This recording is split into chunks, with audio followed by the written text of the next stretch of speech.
Dear students, welcome to our YouTube channel masters of zoology. हम लोग daily basis पर बहुत सारे मेडिसिनल ड्रग्स को, टॉक्सिकेंट्स को कंज्यूम करते हैं। फूड और वाटर के थ्रू पहुंचते हैं, हमारे बॉडी में एंटर करते हैं और वहां से हमारे ब्लड में पहुंचते हैं। कोई स्मोकिंग पर्सन है, वो स्मोकिंग करता है, उससे जो निकोटिन निकलता है, nicotine is also present in the blood. And similarly, our body also synthesize a number of biological compounds like proteins, hormones, enzymes, and all these compounds like insecticide, pesticide, several toxicants, nicotine, enzymes, hormones, lipid, they all are present in the liquid mixture, that is blood or urine. हम एक ऐसी important techniques हैं, इन compound को जो है हम separate कर सकते हैं, अलग अलग सेपरेट कर सकते हैं फ्रॉम द लिक्विड मिक्सचर। आज हम लोग इसी टेक्निक को डिस्कस करने वाले हैं, but important technique that is chromatography. तो जो क्रोमेटोग्राफी टर्म है, it is the term is given by the scientist Michael T Sweet. Scientist थे माइकल एम टी स्वीट।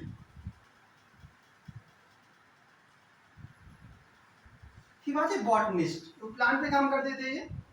तो ये फर्स्ट टाइम जो है जो लीफ होता है प्लांट का, प्लांट लीफ, उससे उसमें डिफरेंट पिगमेंट्स होते हैं, yellow pigment, green pigments, red pigments. तो इन पिगमेंट्स को सेपरेट कर रहे थे। इन्होंने क्या किया, प्लांट्स की जो लीफ लिया, लीफ एंड उसका जो इन्होंने एक्सट्रैक्ट प्रिपेयर कर लिया, लीफ को जो है होमोजेनाइज किया और लीफ एक्सट्रैक्ट इन्होंने प्रिपेयर कर लिया। एक हम लोग डिफरेंट टाइप का क्रोमेटोग्राफी पढ़ेंगे। ये जो एक टाइप का क्रोमेटोग्राफी होता है कॉलम क्रोमेटोग्राफी। उस क्रोमेटोग्राफी की हेल्प से इन्होंने इस टाइप का क्रोमेटोग्राफी यूज किया था, कॉलम क्रोमेटोग्राफी। और इन्होंने इस लीफ एक्सट्रैक्ट को जो है अप्लाई कर दिया इस क्रोमेटोग्राफी, कॉलम क्रोमेटोग्राफी में। तो इन्होंने 3-4 घंटे के लिए छोड़ दिया उसको, और आफ्टर सम टाइम ही ऑब्जर्व डिफरेंट कलर बैंड। इन्होंने सैंपल को जो है अप्लाई कर दिया, लीफ एक्सट्रैक्ट को यहाँ पर, और आफ्टर सम टाइम ये ऑब्जर्व डिफरेंट कलर बैंड। कहीं पर इनको एक बैंड मिल गया ग्रीन कलर का, एक डिफरेंट कलर का बैंड मिल गया इनको। इनको डिफरेंट कलर के बैंड मिल गए। ये बैंड क्या थे, these band are different pigments. जो लीफ में डिफरेंट पिगमेंट्स होते हैं लाइक क्लोरोफिल, जेंथोफिल। तो इनको एक बैंड मिल गया क्लोरोफिल का, दूसरा बैंड मिल गया जेंथोफिल का। तो सेवरल इनको बैंड मिले, कलर बैंड मिले, जो लीफ में पिगमेंट होते हैं सबके अलग अलग बैंड्स मिले। So he gave the term chromatography. That means chromo plus graphian. Chrome is colour and graphian means writing, color writing. He observed different color bands, therefore he gave the term chromatography. It means color writing. So जो chromatography, then he gave the term chromatography, and इनको जो इसीलिए जो है father of chromatography भी जाना जाता है। Tswett is also known as father of chromatography. तो डिफरेंट टाइप की क्रोमेटोग्राफीज हैं, हम लोग एक एक करके डिस्कस करेंगे इन सबको वन बाय वन। सबका अलग अलग प्रिंसिपल है, सबका सेपरेशन मेथड अलग है। आज हम लोग मोस्ट बेसिक टाइप का क्रोमेटोग्राफी स्टडी करेंगे, that is paper chromatography. That is paper chromatography.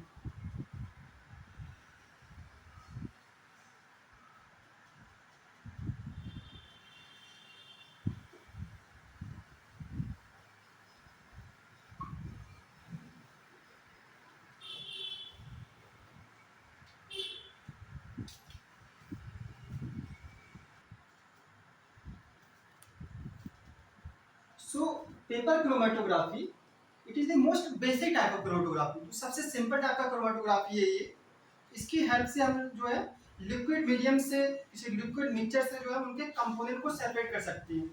For example हमारे पास जो है डिफरेंट कलर ऑफ डाई का मिक्सचर है, हमारे पास जो सैंपल है उसमें जो है 3 डिफरेंट कलर की डाई है ए बी सी, हमें इनको अलग करना है, सेपरेट करना है। सो पेपर क्रोमेटोग्राफी हम लोग जो है पेपर शीट, एक क्रोमेटोग्राफिक पेपर होता है, दिस इज क्रोमेटोग्राफिक पेपर, हम लोग इसको यूज करते हैं। और this paper is consist of cellulose fibre. तो सेलुलोज फाइबर का जो बना हुआ पेपर है नॉर्मल पेपर की तरह होता है, थोड़ा हार्ड होता है ये जो सेलुलोज फाइबर्स हैं ये पतली पतली कैपिलरीज का फॉर्मेशन करते हैं। तो हमको जो है इस सैंपल से A plus B plus A B C 3 component हैं, 3 डाई हैं, इनको सेपरेट करना है। फर्स्ट ऑफ ऑल हम क्या लेंगे, chromatographic paper, this is the chromatographic paper, CP chromatographic paper. सबसे पहले हम जो है 1 सेंटीमीटर अबव, नीचे से 1 सेंटीमीटर अबव हमें पेंसिल से एक लाइन ड्रॉ करते हैं and it is known as base line, इसको बोलते हैं base line. So this is the base line. Next हमारे पास जो सैंपल है जो कि डिफरेंट सॉल्यूट का मिक्सचर है, हमें नहीं पता इसमें कितने सॉल्यूट का मिक्सचर है, हमने एग्जाम्पल के लिए 3 सॉल्यूट लिए हैं, इनको मिक्स कर दिया है। इस सैंपल को हम अप्लाई करेंगे इस बेस लाइन पर, हम इस सैंपल को अप्लाई कर देंगे ऑन द बेस लाइन पर। ना हम इसको कुछ मिनट तक ड्राई करते हैं और इस पेपर को हम डिप कर देते हैं। ये हमारा बीकर, इसमें फिल्ड है हमारा organic solvent,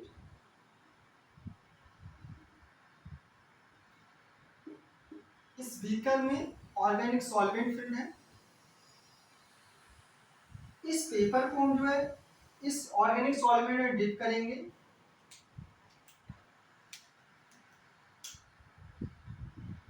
so this is the chromatographic paper.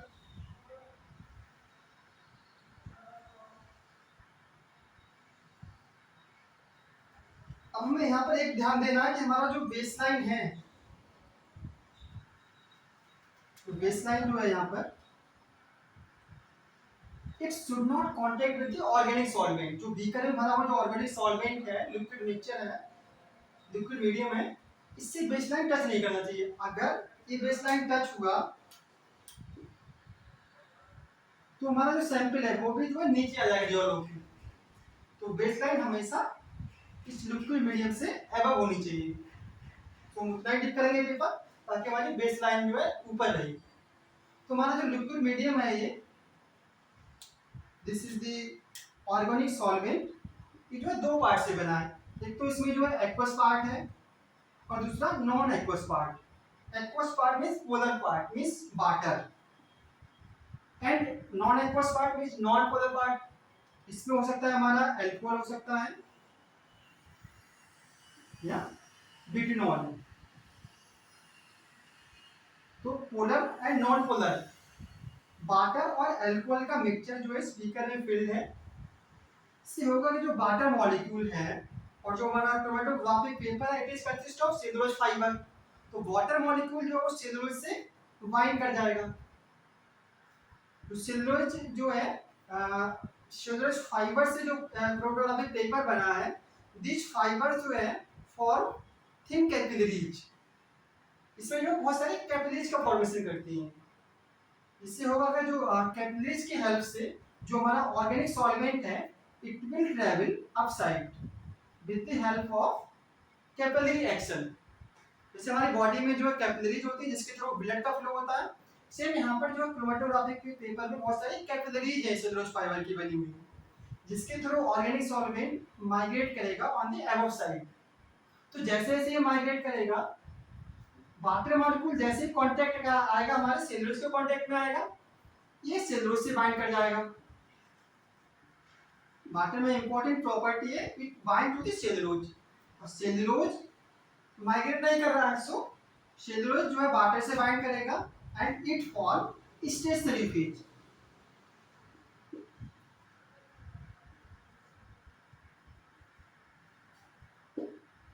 Water molecule cellulose से बाइंड किया और उसने अपनी पोजीशन फिक्स कर दिया, अब उसका माइग्रेशन जो है वो स्टॉप हो जाएगा, so it form stationary phase.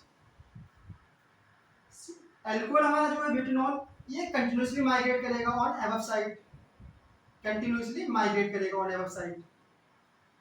So this alcohol and butanol, because it continuously migrate on above side, therefore it is a mobile phase, it for mobile phase। और इस मोबाइल फेज के साथ हमारा जो है सैंपल भी जो माइग्रेट कर रहा होगा on upper side.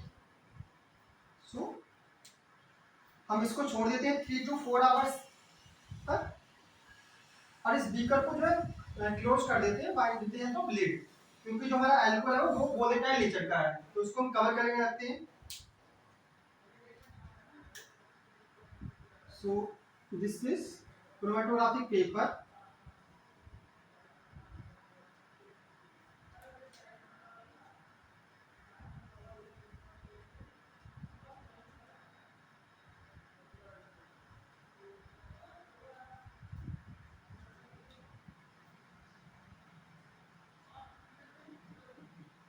So after 3 to 4 hours solvent जो हमारा मोबाइल फेज था वो माइग्रेट करेगा थ्रू द स्टेशनरी पे, साथ में हमारा सैंपल भी माइग्रेट करेगा। तो हमें कुछ इस तरह से कंडीशन मिलती है, हमारे पास जो डिफरेंट सैंपल थे, सैंपल एक सैंपल जिसमें डिफरेंट सॉल्यूट का मिक्सचर था, सपोज सॉल्यूट ए, सॉल्यूट बी और सॉल्यूट सी।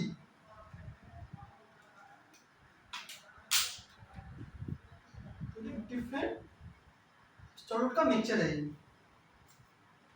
तो हमको जो है एक हमें डॉट, सपोज हमारा जो है ए जो है वो यहाँ तक माइग्रेट किया है, ए सॉल्यूट,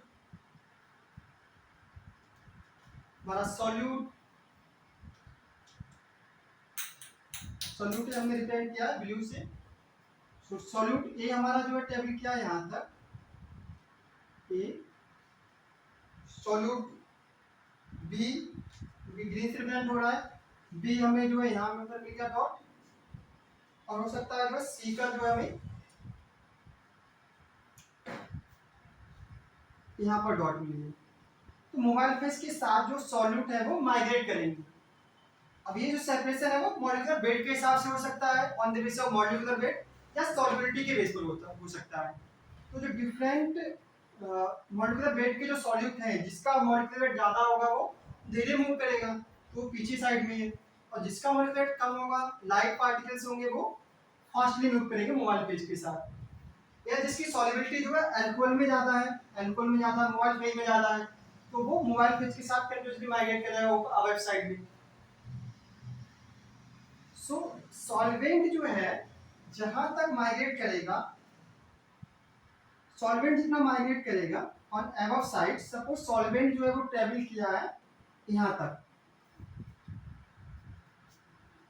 हम यहाँ पर एक लाइन खींच लेंगे, and this is known as solvent front, solvent front. So this is known as base line and this is known as solvent front. यहाँ पर जो है हमें तीन जो सॉल्यूट का मिक्सचर था वो सेपरेट हो चुका है, सॉल्यूट ए मिल गया है, सॉल्यूट बी है हमारे पास, सॉल्यूट सी है हमारे पास। तो ये जो डिफरेंट सॉल्यूट है इनके रेट ऑफ माइग्रेशन को हम लोग जो है कैलकुलेट कर सकते हैं by the available formula,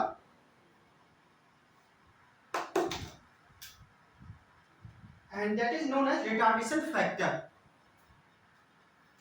RF value, RF are equal to distance traveled by solute, distance traveled by solute and divided by distance travelled by solvent.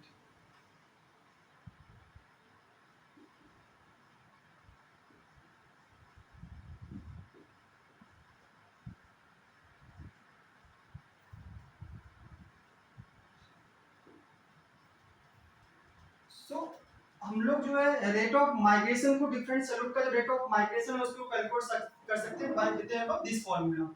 RF is the retardation factor या relative front value. तो अगर हमें RF value ए के लिए निकालना हो, RF value for a, RF for a, तो हम क्या करेंगे, इस पेपर को जो स्केल से डिस्टेंस मेजर करेंगे। हमारा जो सॉल्यूट ए जो माइग्रेट किया है, सपोज ए माइग्रेट किया हमारा 2 सेंटीमीटर, सॉल्यूट बी हमारा माइग्रेट किया है सपोज 4 सेंटीमीटर तक माइग्रेट किया है। हम स्केल से रखेंगे, इसके डिस्टेंस को मेजर कर लेंगे। सपोज हमारा जो सॉल्यूट सी है वो माइग्रेट किया है यहाँ तक 6 centimetre. Distance change bye solvent, solvent distance क्या हमारा बेस लाइन से सॉल्वेंट फ्रंट तक जो डिस्टेंस ट्रेवल किया, this is distance travel by solvent. ये डिस्टेंस मेजर कर लेंगे बेस लाइन से सॉल्वेंट फ्रंट की डिस्टेंस मेजर कर लेंगे। सपोज ये आ गई हमारी 10 सेंटीमीटर, तो this is distance travel by solvent. Now अगर हमें आरएफ वैल्यू जो है ए के लिए निकालना हो, इस फॉर्मूला में डाल देंगे डिस्टेंस ट्रेवल बाय सॉल्यूट। ए के लिए डिस्टेंस कितना ट्रेवल किया, 2 centimetre, 2 divided by distance travel by solvent. Solvent कितना क्या है 10 सेंटीमीटर, सो 2/10, तो ये निकल के आ जाएगा हमारा 0.2। सिमिलरली हम जो है बी के लिए कैलकुलेट कर लेंगे RF factor, RF value for B, B के लिए हमारा हो जाएगा, बी जो ट्रेवल किया हमारा 4 सेंटीमीटर ट्रेवल किया है 4, और टोटल डिस्टेंस कितना है 10 ट्रेवल किया है सॉल्वेंट, तो ये आ गया हमारा 4। सिमिलरली आरएफ वैल्यू फॉर सी के लिए निकाल लेंगे, आरएफ वैल्यू फॉर सी, तो सी हमारा कितना किया 6 सेंटीमीटर ट्रेवल किया है, 6 डिवाइडेड बाय 10, तो ये आएगा 0.6। So different rate of migration can be calculated with the help of this formula, that is retardation factor और रिलेटिव फ्रंट वैल्यू। तो अगर हमारे पास जो है डिफरेंट जो हमारा सॉल्यूट का मिक्सचर है वो ऑलरेडी कलर्ड है, तो हम डायरेक्टली कैलकुलेट कर सकते हैं। अगर ऐसा भी हो सकता है कि हमारे पास जो है कलर लेस सॉल्यूट का मिक्सचर है, उस केस में हमें जो है इस पेपर को जो है कलर करना पड़ेगा। फॉर एग्जांपल अगर हमारे पास जो है ये डिफरेंट अमाइनो एसिड का मिक्सचर्स है, तो हम जो है निन हाइड्रेट रिएजेंट यूज करते हैं। निन हाइड्रेट सॉल्यूशन होता है, स्टेन होता है, इस पेपर को उसमें डिप कर देंगे निन हाइड्रेट में, और जहां जहां हमारा सेल जो सॉल्यूट है वहां हमें जो है कलर स्पॉट मिल जाएंगे। उसके बाद हम सेम जो है आरएफ फैक्टर को यहां से कैलकुलेट कर सकते हैं with the help of this formula. So next जो टाइप ऑफ क्रोमेटोग्राफी है हम लोग डिस्कस करेंगे नेक्स्ट लेक्चर में।